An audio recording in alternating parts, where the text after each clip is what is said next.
guys, ito pala yung proseso kung paano magluluto ng crispy balon-balon guys. Yan pong nakikita nyo na mga yellow mga guys, yan po yung kinakapitan ng dumi sa balon-balonan.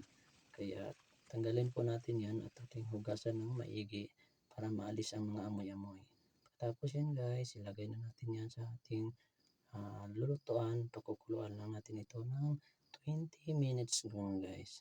Pagkatapos yan guys, timplahan na natin. Lagyan natin ng asin, tsaka pamintang durog, laurel at saka ajinomoto, pampalasa mga guys. So ayan mga guys, makikita nyo, naglagay na ako dyan ng mga ricados mga guys. Pagkatapos nyan, atin na yung isasalang. At saka pala, bago natin isalang, lagyan natin ng sabaw. Ayan mga guys, sinalang na po natin sa may apoy. Tapos nyan, kumulo na, ayan. Ang bango-bango na, medyo may amoy na ng sarap na amoy. Pagkatapos nyan mga guys, palambot na ay gigisa na naman natin dito sa mantika.